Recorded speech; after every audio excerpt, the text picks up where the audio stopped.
फार कसा करावा हा वस्तुपाठ पुण्य श्लोक अहिल्या देवींनी जगाला दाखवून दिला। चौंडिगाव अहिल्या देवीचे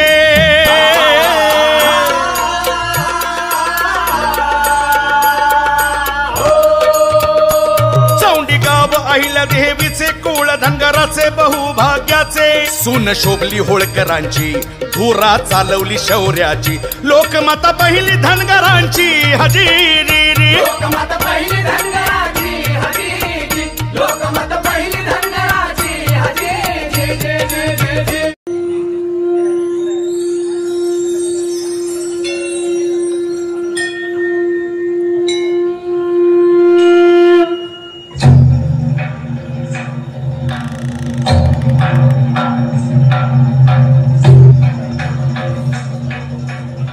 इतिहास आपल्याला अशा व्यक्तिमत्वांचा परिचय करून देतो ज्यांचे विचार, शौर्य, कर्तृत्व आणि बलिदान आपल्या जीवनाला एक नवीन दिशा देतात। आणि आज जी ऐतिहासिक कथा आपण अनुभवणार आहोत ती कथा सुरू होते अशा काळापासून ज्यावेळी पडदा प्रथा, बालविवाह, सती प्रथा यांसारख्या कुप्रथांमुळे बहुसंख्य महिलांचं जीवन कठीण व यातनामय झालं। आणि मग एका लहानशा हृदयाला त्या स्त्रियांच्या वेदना आपल्यातच जाणवल्या आणि इथून एका निष्पाप जीवाचा, शिवभक्त मुलीपासून समाज सुधारक, राज्यकर्ता, राजमाता, लोकमाता ते पुण्य श्लोक देवी अहिल्याबाई होळकर असा प्रवास सुरू झाला।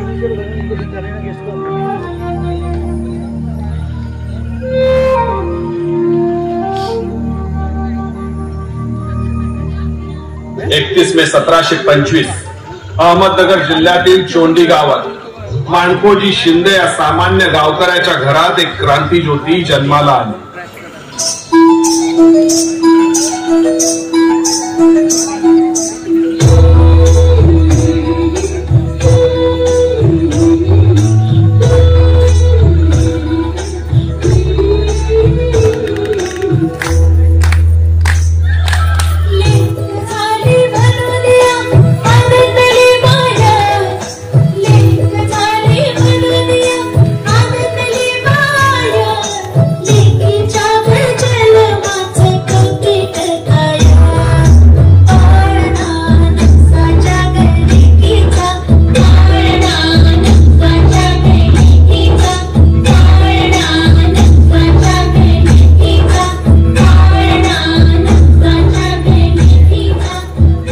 गोविंद घ्या, गोपाळ घ्या, माधव घ्या, मुकुंद घ्या।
सन 1707 मध्ये बादशाह औरंगजेबाच्या मृत्यूनंतर दिल्लीचे मुघल साम्राज्य त्याच्या अधोगतीकडे वाटचाल करू लागले आणि दक्षिणेतील मराठा साम्राज्य तीव्र गतीने चहू दिशेला विस्तार करू लागले।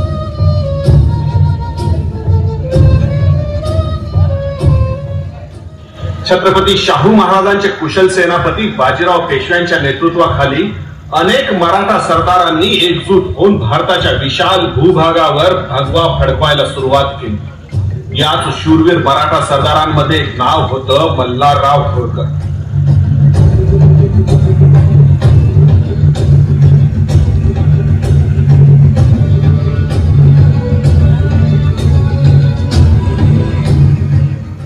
पेशवा बाजीराव यांनी आपले विश्वसनीय सरदार मल्हारराव होळकर यांना 3 ऑक्टोबर 1730 मध्ये 74 प्रगडांचा माळवा प्रांत जहागिरीच्या रूपात सुपूर्द केला आणि मल्हाररावांनी इंदूर या शहराला आपली राजधानी म्हणून स्थापित केलं.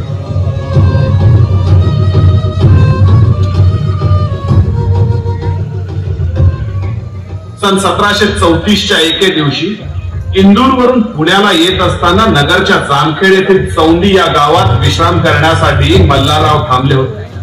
तेथील मंदिरामध्ये संध्याकाळच्या आरतीच्या वेळेस त्यांची नजर एका 8-9 वर्षाच्या तेजस्वी कन्येवर गेली.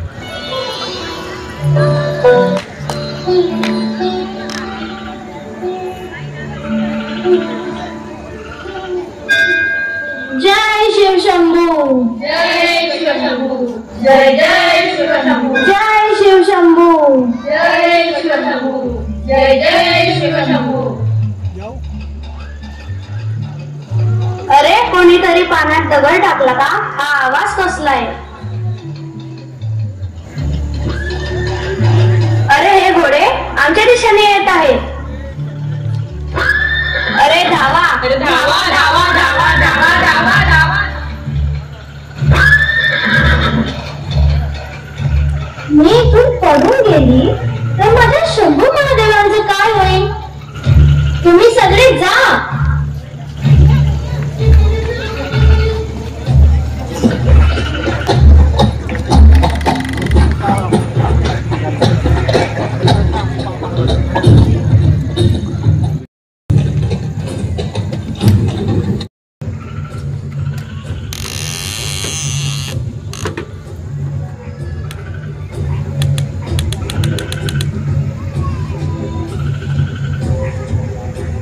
अरे मुलगी, तुला दिसत नाही काय?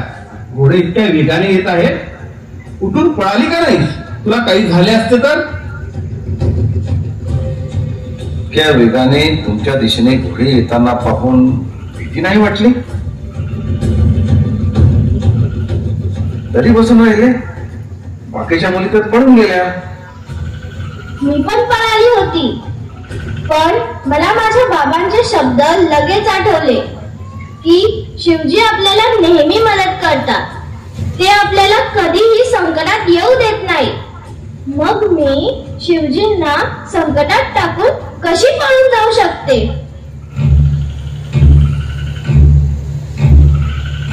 आम्ही आमच्या घोड्यांच्या वेगावर आधी नियंत्रण ठेवायला हवे होते. आमच्याकडून चूक झाली, आम्हाला माफी करा. नाही, अहो असं नका करू. माझी आई सांगते, मोठ्याने धाकट्याला हात जोडले तर पाप लागते. तुम्ही का माझ्या डोक्यावर पाप चढवणार? जरा जपून बोल मुलगी. तुला माहित आहे कोणाची बोलते तू? कोण आहे ते?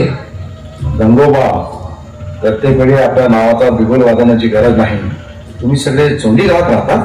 हो, माझे बाबा गावचे पाटील आहेत.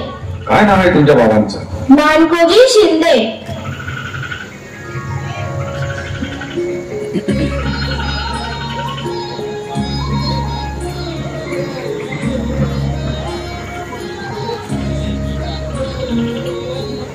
काय झालं महाराज? गंगोबा, ही जाणारी लक्ष्मी इंदरची येणारी लक्ष्मी होईल. उचित कन्या शोधत होते. बाल अहिल्याची सुंदरता व मधुरवाणी ऐकून मल्हारराव यांनी मनामध्येच अहिल्याला आपली पुत्रवधू बनवून घेतलं होतं. मल्हारराव होळकर यांनी चोंडी गावात रात्री विश्राम करताना माणकोजी शिंदे यांची भेट घेऊन आपला प्रस्ताव ठेवला. मल्हाररावांच्या प्रस्तावाला माणकोजी शिंदे यांनी लगेच होकार दिला आणि 1733 मध्ये वयाच्या अवघ्या 8व्या वर्षी अहिल्याबाई होळकरांचा विवाह मल्हारराव होळकर यांचे पुत्र खंडेराव होळकर यांच्याशी पार पडला.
अहिल्या ही लहानपणापासूनच एक बुद्धिमान मुलगी होती. आपल्या सुसंस्कृत स्वभावामुळे आणि गोड वाणीमुळे ती सर्वांचीच लाडकी होती. अवघ्या 9 वर्षात लग्न झालेलं असतानाही तिने सासरच्या सर्वांचं मन समंजसपणाने आणि आपल्या मधुर स्वभावाने जिंकून घेतलं. आबासाहेब, नाही म्हटलं आबासाहेब थोडी चिंताग्रस्त वाटतात. म्हणजे मी अनेकदा बोलताना त्यांना ऐकले ते सारखी आपल्या प्रांताच्या भविष्याची चिंता करत असतात. मी काय करू अहिल्या, माझं या राज्य कारभारात मनच रमत नाही असं वाटतं ना. असं कसं स्वामी, आपण या गादीचे एकमेव उत्तराधिकारी आहात आणि तुम्ही असं वागत राहिलात तर आबासाहेब आणखीनच खचून जातील. मला त्यांची खूप काळजी वाटते. पण माझा निर्णय ठरलाय. मला हे अर्थकारण राजकारण यात कवडीचाही रस नाही. आणि तुम्हाला मी सांगतोय की पुन्हा हा विषय काढू नका. तुम्ही अजून लहान आहात. प्रत्यक्ष राज्य कारभार कसा करावा त्याचा तुम्हाला थोडाही अनुभव नाही. मान्य आहे मला, पण स्वामी या राज्याची धुरा सांभाळण्याची जबाबदारी कधी ना कधी आपल्यावर येऊन पडणारच आहे. उलट आपण आतापासून त्यात लक्ष घालत गेलात तर पुढे याचा अनुभव तुम्हाला खूप उपयोगात पडेल. अरे वा, या 2-3 वर्षात बरेच शांतपणाने तुम्हाला. मग सांगा मला आता, उद्या सूरजमल जाट यांच्याबद्दल आबासाहेब कोणता निर्णय घेतील? आबासाहेबांना जो निर्णय घ्यायचा आहे तो सर्वस्वी त्यांचा अधिकार आहे.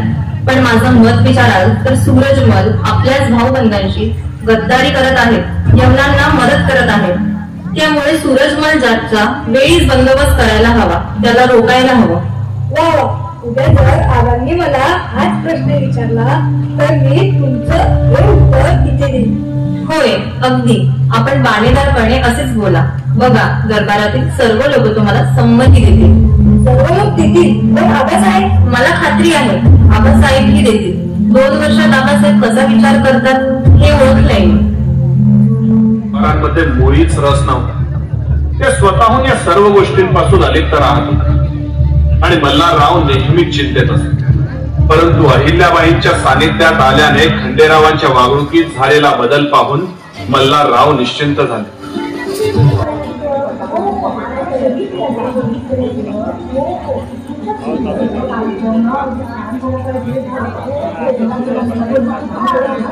ऐका ऐका, अहो जरा बोलणं थांबवा. हे बघा, प्राणप्रहर संपत आलाय. आचार्यांनी 4 वाजेच्या मुहूर्तावर नामकरण विधी सुरू करायचे सांगितले आहे. हो हो, सगळी तयारी झालीये, फक्त वरवंटा तेवढा आणायचा राहिलाय. बाई बाई बाई बाई बाई, इतकी महत्वाची वस्तू विसरलात तुम्ही? आणलाय, हा घ्या. अहो पण देवी कुठे आहे आणि तिचे नाव ठेवायचे, ती राजकन्या कुठे आहे? इथेच आहे दोघी. तुम्ही तुमचा गोंधळ कमी केला तर दिसतील घरी. आम्हाला तर बाई तुमच्या कडेवर बसलेले राजपुत्र मालेराव तेवढे दिसताय. पण काही म्हणा, अहिल्यादेवींनी मालेरावांचे बारसे ज्या थाटात केले त्याच थाटात मुक्ताबाईचेही झालं. अहो नाव ठेवायच्या आधीच तुम्ही नावाचे गुपित उघड केलं. बरं, असू द्या. मालेरावांच्या आबासाहेब खंडेराव तरी कुठे आहेत? येतील, सगळे येत आहेत. बाळाचे आजोबा मल्हारराव राजे, बाळाचे वडील खंडेराव राजे, बाळाची आई. बाळाची आई? अहो त्या तर इथेच आहे.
अचानक नशिबाचे फासे पलटून आले. सन 1754 मध्ये मराठे आणि जाट यांच्यात संघर्षाला सुरुवात झाली. वल्लभरावांनी सूरजमल जाट याला कुंभेरीच्या किल्ल्यामध्ये घेरले. 24 मार्च 1754च्या या मोहिमेमध्ये खंडेराव सुद्धा मल्हाररावांच्या सोबत नेतृत्व करत होते.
अचानक नशिबाचे फासे पलटून आले. सन 1754 मध्ये मराठे आणि जाट यांच्यात संघर्षाला सुरुवात झाली. वल्लभरावांनी सूरजमल जाट याला कुंभेरीच्या किल्ल्यामध्ये घेरले. 24 मार्च 1754च्या या मोहिमेमध्ये खंडेराव सुद्धा मल्हाररावांच्या सोबत नेतृत्व करत होते.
जपण्यासाठी मराठा साम्राज्यातील प्रत्येक व्यक्ती लहान मुलांपासून वृद्धांपर्यंत रणांगणावर युद्ध लढत आहे. दीर्घकाळापासून सुरू असलेल्या या भीषण युद्धात किती मातांची खूस रिकामी झाली आहे, किती मुलांनी आपले वडील गमावले आहेत. मल्हार राज्य कधी काळी फुलांची होळी खेळत असे आणि आज ही भूमी रक्ताने माखली आहे. या वेदनादायी परिस्थितीत तुम्ही सर्वांना शक्ती द्यावी. शक्य तितक्या लवकर हे युद्ध थांबवावे. सर्वांची सुरक्षा तुमच्या हातात आहे. महादेव आणि माळव्याच्या सिंहासनाचे भविष्य तुमची जबाबदारी आहे. हे शिवजी, नेहमीप्रमाणे यावेळी आपल्या अहिल्याची हाक ऐकावी. जय शिवशंभू, जय शिवशंभू, जय शिवशंभू.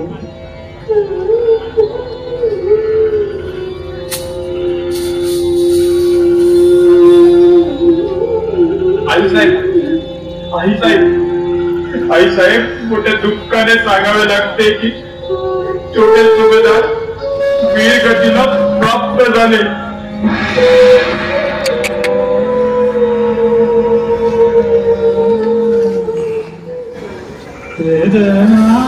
घोषणा करतो आणि समवेत संपूर्ण आसमंत शोकसागरात धुंद अहिल्या निशब्द होऊन जातो. परमेश्वरा, हे शंकरा, हे महादेवा, आम्हाला या दुःखातून सावरायला मदत कर. जे झालं ते वाईट झालं. नियतीनं क्रूर चेष्टा आमच्या सोबत केली आहे मान्य आहे, पण हे परमेश्वरा शिवशंकरा यापुढे आम्हाला अधिक सामर्थ्य दे. राणी साहेब, तुम्ही फक्त आज्ञा करा. आता या क्षणाला जाऊन त्या सूरजमलाचे मुंडके तुमच्या पायाशी ठेवतो. त्याचा आता काही उपयोग नाही. झालेले नुकसान खूप मोठे आहे, कधीही भरून न येणारा. भविष्यात आपलं राज्य सांभाळणारा खांब उलटून गेलाय. खूप मोठी आशा होती की मल्हाररावांचा वंशज या राज्याचा गाडा हाकणार, पण 30 वर्षाच्या आयुष्यात राजे खंडेराव यांनी मराठ्यांना साथ दिली. बाजीराव सोबत निजामांचा पराभव केला. पोर्तुगीजांशी 2 हात केले. माधव सिंगाला नामोहरम केले. इतकं सगळं पराक्रम करूनही सूरजमल जाटने युद्धाचे सगळे नियम तोडले. दगाफटका केला. बेसावध असताना सुभेदार खंडेरावावर तोफेचा मारा केला. त्यामुळे सूरजमल हा दोषी आहेच.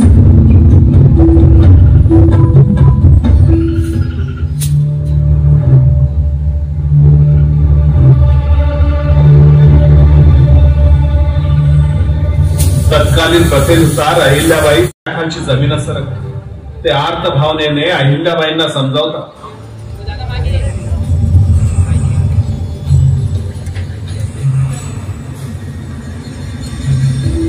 मी आता थकलो आहे.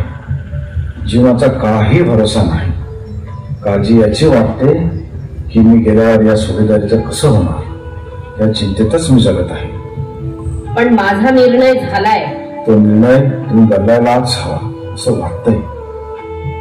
पण धर्मशास्त्राप्रमाणे मी सती जाणं हे पवित्र कार्य आहे. त्याहून पवित्र कार्य म्हणजे प्रजेचे रक्षण करणे, प्रजेचा सांभाळ करणे.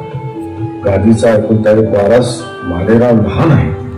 त्याला राज्यकारभार अर्थकारण याची कुठली समज नाही. मला वाटतंय तुम्ही निर्णय बदलायलाच हवा. आता तुम्हीच आमचा मुलगा आहात. तुम्ही या माळव्याची एकमेव आशा आहात. मी आता थकलो आहे. हा कारभार आता तुम्हीच हाताळा. तुम्ही नाही राहिलात तर आम्ही सर्वांचे काय होईल. पण आबासाहेब, परंतु काही नाही. ही माझी आज्ञा आहे आणि ती तुम्हाला पाळावीच लागेल. सती न जाण्याचा निर्णय हा माझा आहे. जो काही दोष लागेल तो मला लागेल.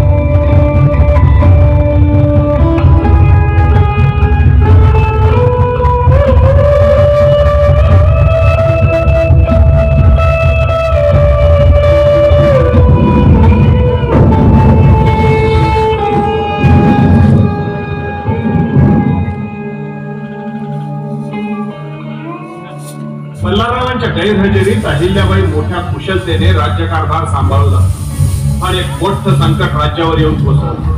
पानिपतचं महायुद्ध.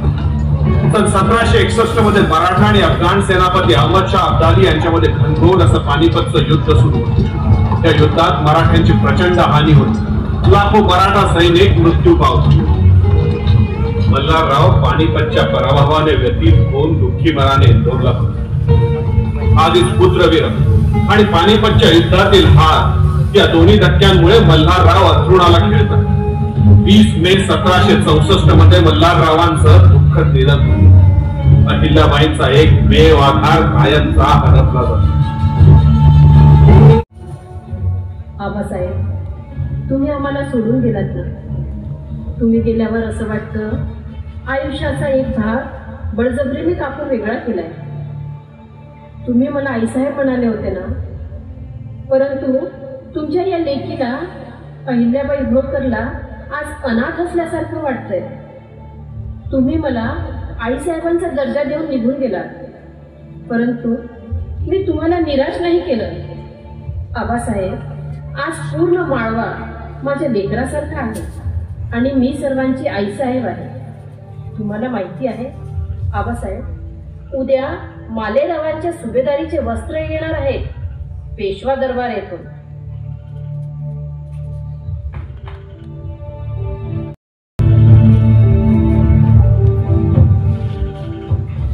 मालेराव जिथे पण आहेत त्यांना लगेच राजवाड्यावर यायचा संदेश द्या. सावधान सावधान सावधान. इंदोर नगरीचे राजा, सामर्थ्यवान, धैर्यवान, प्रजाहित लक्ष राजपुत्र मालेराव येत आहे झोप. महाराजांचा विजय असो, महाराजांचा विजय असो, महाराजांचा विजय असो.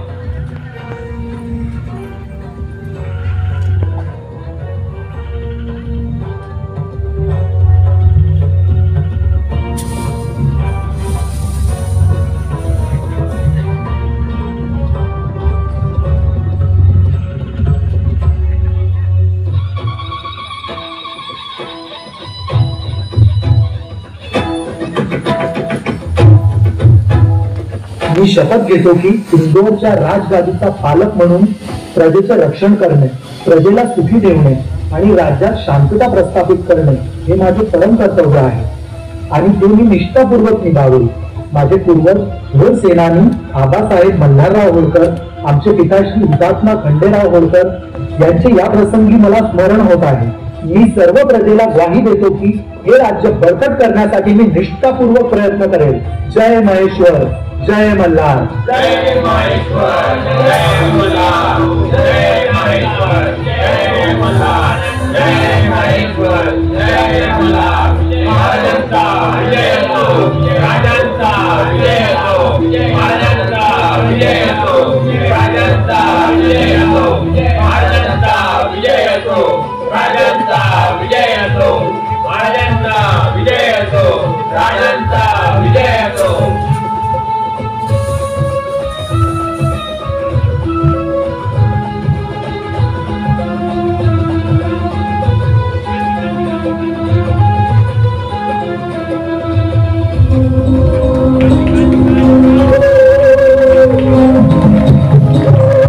बसून एक वर्षही झालेलं नसतं की त्याचाही अचानक मृत्यू होतो. अहिल्याबाईंवर दुःखाचा डोंगर कोसळतो. इंदोरची गादी पुन्हा एकदा स्वामीहीन होते. स्वामीहीन राज्य बळकवण्याची ही चांगली संधी पाहून चंद्रचूड सारखे काही मंत्री कटकारस्थान करण्यास सुरुवात करतात. ते माधवराव पेशव्यांचे काका राघोबा दादा यांना पत्र लिहून माळव्याची सत्ता ताब्यात घेण्याचे आमंत्रण देतात. अहिल्याबाई सगळी सूत्र आपल्या हातात घेतात.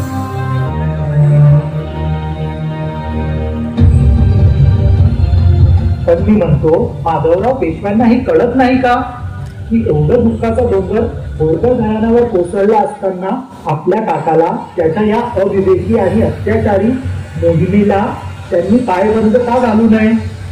माधवराव पेशव्यांना दोष देऊन काय उपयोग? ज्या राघोबा दादासोबत मल्हारराव राजांनी अटके पार झेंडे फडकवले, आयुष्यभर त्यांनी पेशव्यांची आज्ञा पाळली, तेच आज हयात नसताना, नुकतेच नातवाचंही निधन झालं असताना इंदोरच्या गादीकडे वाकडी नजर करून पाहण्याची त्यांची हिंमतच कशी झाली? राणी सरकार यात आपलेच गद्दार आहेत. या चंद्रचूडाला अशी शिक्षा करा की पुन्हा अशी हिंमत तो करणारच नाही. ज्याचं मीठ त्याने खाल्ले त्याच मिठाशी तो गद्दारी करायला निघाला आणि त्या रघोबा दादाला राज्य बळकवण्यासाठी निमंत्रण देतोय. मी तर म्हणतोय, गुप्तहेर खातं कामाला लावा. आणखी नसे अस्थिनातील साप कोणी असतील तर त्यांचा लगेच शोध लावा. राज्य हिताच्या आड जे जे येत असतील त्यांना ठेचून काढा.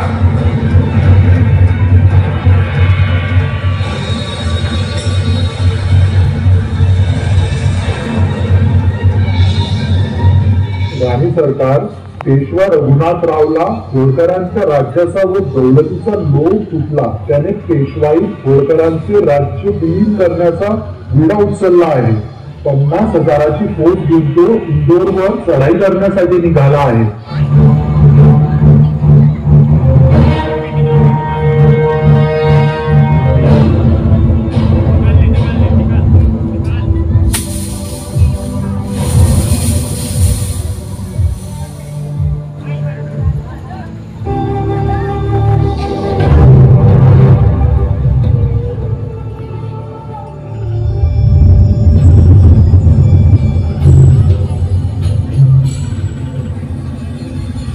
वर्षभरापूर्वी मल्हारराव गेले.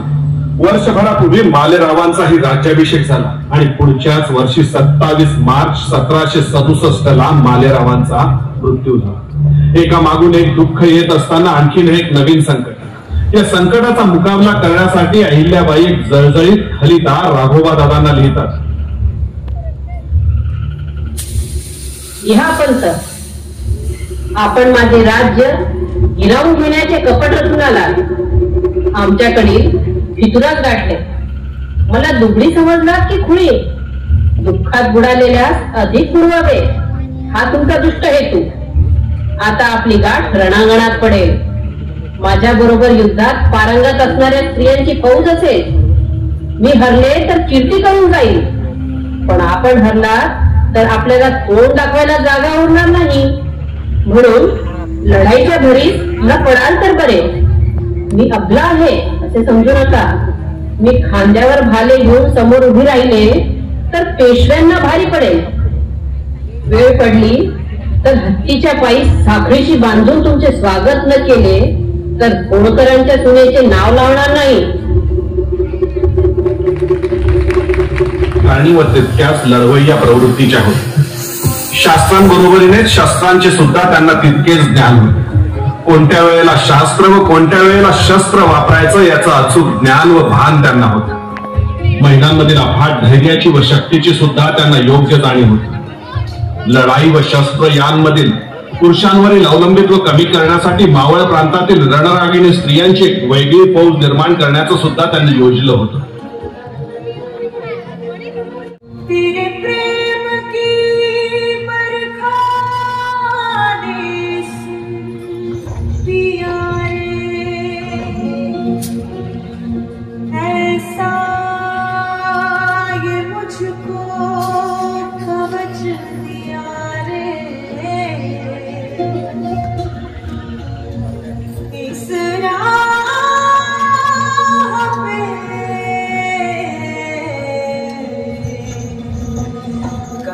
कण कण कण कण गई मैं, कांधे पे जोग कधर शोठा के सीधी तन गई मैं, योद्धा बढ़ गई मैं। हर सांस में आग करंग में लाके घन धन गई मैं, योद्धा बढ़ गई मैं। अब मन ये हुआ है धोनी और आंगन है रणभूमि, अब काल भी आंख में आंख न डाले ऐसी ठन गई मैं, योद्धा बन गई मैं, योद्धा बन गई मैं, योद्धा बन गई मैं, योद्धा बन गई मैं, योद्धा बन गई मैं, योद्धा बन गई मैं।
की अहिल्यादेवी रणांगणात पुरेशा पडणार नाही, त्यांचा आत्मविश्वास डळमळीत होऊन जाईल. पण अहिल्यादेवींचं पत्र वाचताच राघोबा दादांना कळून चुकलं. पिंडाऱ्यांचं काय करावं मोठा पेच आहे. राजे महाराजे त्यांच्याकडे मोठं सैन्य होतं, तोवर या पेंढाऱ्यांची गरज नव्हती. पण आता संस्थानिक आणि छोटे सरदार एक दुसऱ्याचा काटा काढण्यासाठी पिंडाऱ्यांना भाडोत्री सैनिक म्हणून आपल्याला सैन्यात सहभागी करून घेत आहे. सैनिक म्हणून याची गरज किंवा मोहीम पत्ते झाली, काम संपलं की त्यांना सैन्यातून काढून टाकते. मग हेच बेरोजगार पेंढारी त्या शास्त्राच्या धाकाने जनतेत लूटमार करतात. अरे पण मल्हारराव राजेंनी या पेंढाऱ्यांना आपल्या सैन्यात घेतलं होतं, त्यांची चांगली सोय सुद्धा केली होती, आणि आता तेच आपल्या राज्यावर पलटवार करतायत. याला काय म्हणावं? तेच तर म्हणतोय मी की आता पेंढाऱ्यांचा बंदोबस्त केलाच पाहिजे. किती दिवस सहन करणार? काय चर्चा सुरू आहे? अगदी तावातावात बोलत आहात. समस्याच तशी आहे राणे सरकार. पेंढारी खूप माजलेत. रयतेची लूट करतात तर करतात, वर महिलांवर अत्याचारही करतात. वाटसरूंना त्रास देतात, श्रीमंताची संपत्ती हरण करतात. आपले बहुतेक सैनिक हे शेतकरी मोहिमेवर नसले तर शेती करतात. त्यांना परत बोलून यांचा बंदोबस्त करावा असं वाटतंय. पण मग हा सगळा खर्चिक मामला होतो. खर्चिक मामला होतो. राज्यातील प्रजा दुःखी आहे, संकटात आहे. त्यांच्यावर अनन्वित अत्याचार होत आहे. ते काही नाही, पेंढाऱ्यांचा बंदोबस्त करायलाच हवा. हो, पण राणे सरकार, त्यांची ताकदही तितकीच आहे ना. त्यासाठी पुन्हा सैनिकांची जुळवाजुळव करणं सोपं नाही. किती ताकद आहे पेंढाऱ्यांची? किती असतील हे लोक? काही अंदाज?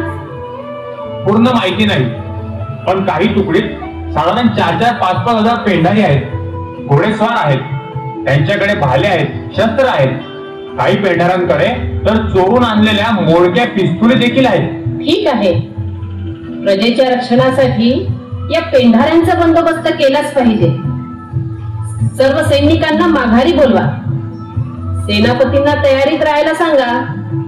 सैनिकांची मोठ बांधा. पेंढाऱ्यांचा बंदोबस्त करा. जनतेला कवडीचाही त्रास होता कामा नये. यापुढेही लक्ष असू द्या. मला वाटत नाही राणी सरकार हे सगळे शक्य होईल. कारण हे पेंढारी दुर्गम दरी खोऱ्यात विंध्य पर्वताच्या पायथ्याशी अशा जागी राहतात तिथे आपले सैन्य पोहोचणं दुरापास्त आहे. प्रयत्नांची शिकस्त करा. यापुढे जनतेकडून कुठलीही तक्रार यायला नको. पडेल ते कष्ट उचला. प्रसंगी खोऱ्यातून पायपीट करा, पण पेंढाऱ्यांचा नायनाट हा झालाच पाहिजे.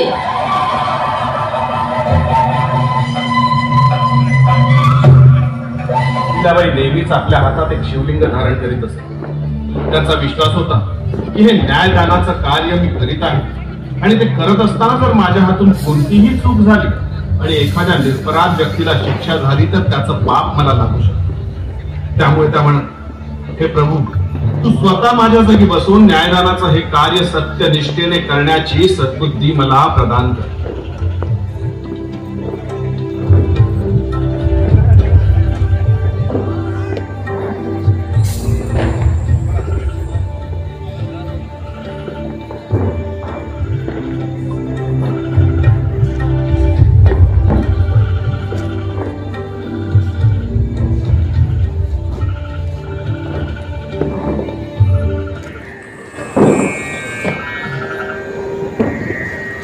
मनोज्योतिरजुगतामच्यस्य बृहस्पतिर्यज्ञमिमं तनोत्वरिष्ठं यज्ञपुं समिमं दधातु विश्वे देवासविहमादयन्तामो प्रतिष्ठा अस्यै प्राणाः प्रतिष्ठन्तु अस्यै प्राणाः शरन्तु च अस्यै देवत्वमर्चायै मामहेति च कश्चन। ओम श्रीमन्महागणाधिपतये नमः। सुप्रतिष्ठितो भव, प्रसन्नो भव, वरदा भव।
Shiva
विचारसरणी पाहून पेशव्यांनी माळव्याची सत्ता अहिल्याबाईंच्या हातात देण्याचं ठरवलं. 11 डिसेंबर 1767 रोजी माळव्याच्या सिंहासनावर अहिल्याबाईंचा राज्याभिषेक झाला.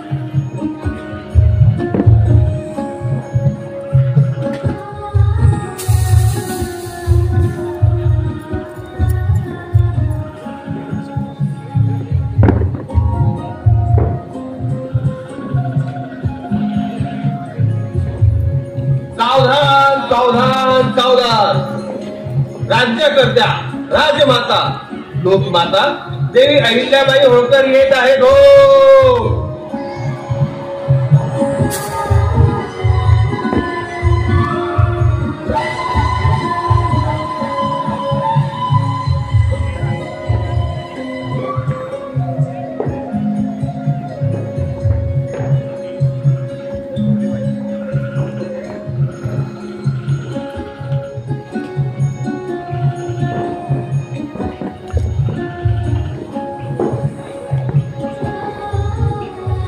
ईश्वराने माझ्यावर जे उत्तरदायित्व ठेवलंय ते मी पूर्ण करेन. माझं कर्तव्य प्रजेला सुखी ठेवणे आहे. मी माझ्या प्रत्येक कामाला जबाबदार आहे. सामर्थ्य व सत्तेच्या बळावर मी इथे जे काही करत आहे त्याचे उत्तर मला ईश्वर चरणी द्यावे लागेल. मी अहिल्याबाई होळकर ही शपथ घेते.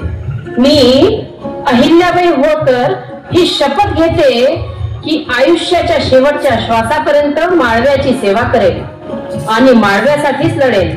माझं जगणं आणि मरणं आता हे फक्त आणि फक्त माळव्यासाठीच. हवामान बदलेल, जीवन बदलेल, समाज बदलेल, जग बदलेल, विचार बदलतील, वागणूक बदलेल, पण जो नाही बदलणार तो माझा संकल्प, आणि बदलणार नाही माझी वृत्ती, आणि नाही बदलणार माझी निष्ठा.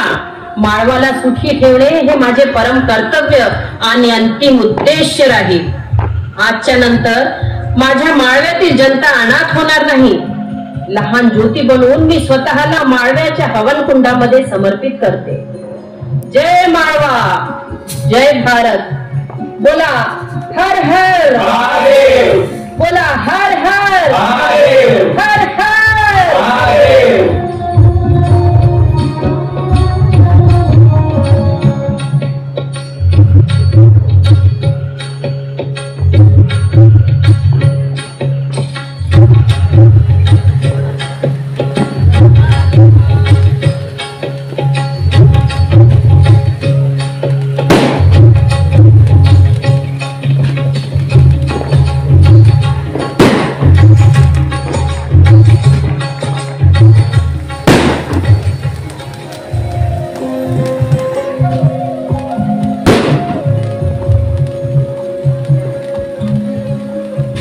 अहिल्याबाईंना भारतातील निवडक स्त्रियांपैकी एक बनवलं गेलं ज्यांना संस्थानावर राज्य करण्याचा विशेषाधिकार होता. माळव्याच्या गादीवर बसल्यानंतर अहिल्याबाईंना राज्यातील काही प्रभावशाली लोकांच्या विरोधालाही सामोरं जावं लागलं होतं. परंतु त्यांना मिळालेल्या पाठिंब्याने आणि सामान्य जनतेने त्यांचे वर्चस्व पूर्णपणे प्रस्थापित केले. अहिल्यादेवींनी शासन केलेली 28 वर्ष ही भारतीय इतिहासातील सुवर्णपान. 13 ऑगस्ट सन 1795 रोजी अहिल्यादेवींनी आपल्या वयाच्या 70व्या वर्षी शेवटचा श्वास घेतला. आणि आज अहिल्यादेवी शरीर रूपाने जरी आपल्या बरोबर नसल्या तरी देवी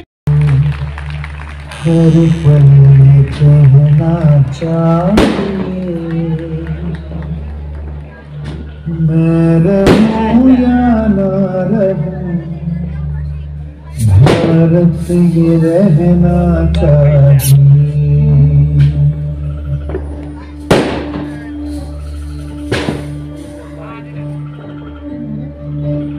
देश से है प्यार तो हर पल ये कहना चाहिए. मैं रहूं या ना रहूं भारत ये रहना चाहिए. सिलसिला ये बात मेरे यूं ही चलना चाहिए. मैं रहूं या ना रहूं भारत ये रहना चाहिए.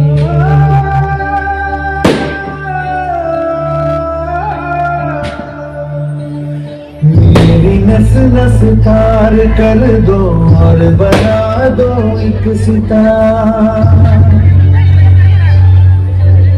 राग भारत मुझ पे छेड़ो झंझनाओ बार बार। देश से प्रेम आँखों से झलकना चाहिए। ना रहूं या ना रहूं भारत ये रहना चाहिए।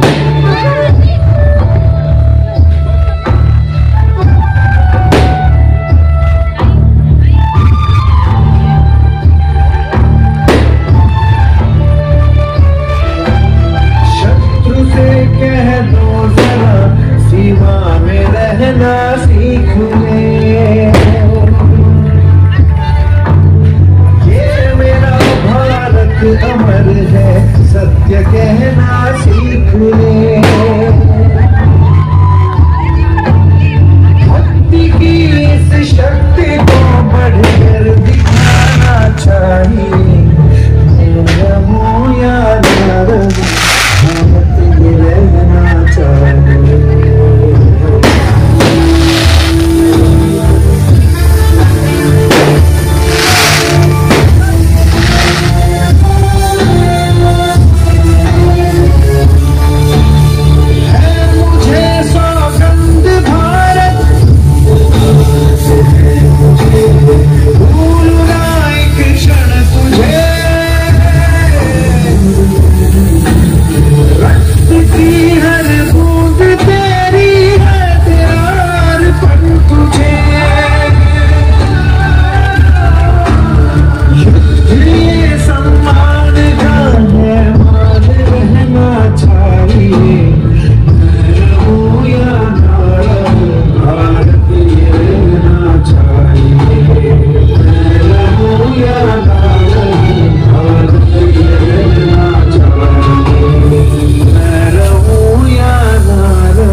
रहना चाहिए। भारत माता की जय। भारत माता की जय। भारत माता की जय।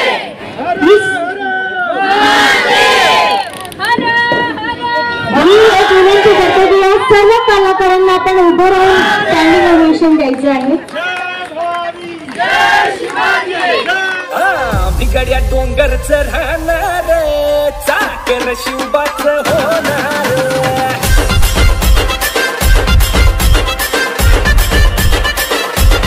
अभिषेक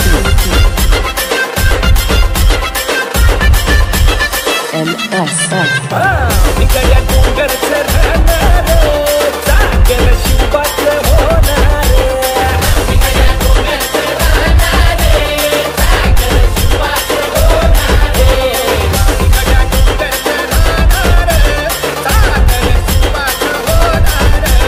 Subscribe now and press the bell icon. Never miss an update.